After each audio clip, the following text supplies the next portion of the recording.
mga anak ng sundalo muling nagpamalas ng tapang at giling matapos na makasungkit ng mga medalya sa Philippine Uniformed Services Dependent Sports League. Yan ang inantabayanan ni Eden Flororita. Bagamat bagong salta sa larangan ng martial arts, nagpakitang gilas ang The Pathfinder 9th ID Karate Do Club matapos masungkit ang 14 gold, 11 silver at 7 bronze medals bilang bahagi ng Philippine Army Team sa katatapos na Philippine Uniformed Services Dependent Sports League nitong May 27 sa Taguig City. Kabilang sa mga nagpakita ng lakas at galing ay ang 6 na taong gulang na si Ocho na tila naging David at Gulayat ang labang pinagdaanan. Pag second opponent ko, nitulak po ako.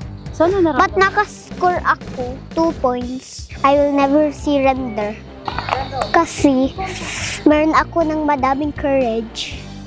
Happy po ako pag nalo ako. Proud kami sa naging accomplishment niya and then ng kanyang team dahil dala nito yung pangalan ng 9th Infantry Division at ng buong Philippine Army.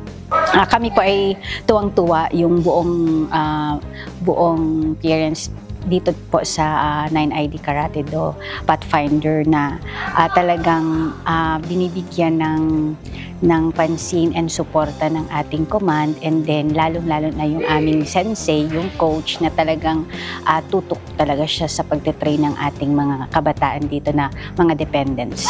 Samantala, kabado man, ngunit ang matinding pagsasanay at suporta ng kanyang pamilya ang naging sandata ni Trixie upang ipanalo rin ang kanyang laban. Nung nalaman ko pong kasama ako sa magko-compete po sa Manila National po, naka-feel po ako ng nervyos. Tapos po, pero po, na-full din po ako ng excitement kasi po mararanasan ko po yun. Pero mas inisip ko po yung pagod at hirap na dinanas po namin sa training and yung mga motivation po sa amin ni Sensei Vivi po. And also po, kumuha ako ng strength sa family ko po, friends, teams, and coaches na din po. Unang beses na sumabak ang grupo sa labas ng Bicol Region. Sa suporta ng pamunuan ng 9th ID, matagumpay nilang naipakita ang galing sa kompetisyon. Nasungkit ng Philippine Army Team ang first runner-up. No prior months, naglalaro sila within Bicol Region.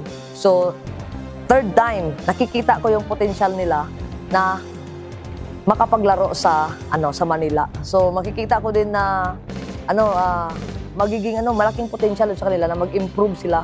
Kasi mas marami silang nakikita doon na magagaling. Lahat ng laro namin is nakaplano. From local, sa loob ng Bicol Region, tapos lalabas kami ng Manila. Saka next namin is lalabas ko talaga kami ng ibang bansa. Yan.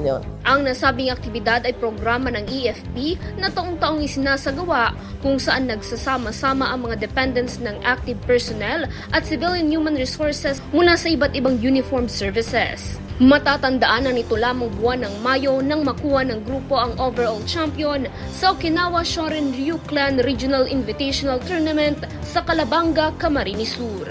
Kapayapaan para sa lahat. Eden Flororita, Spear News.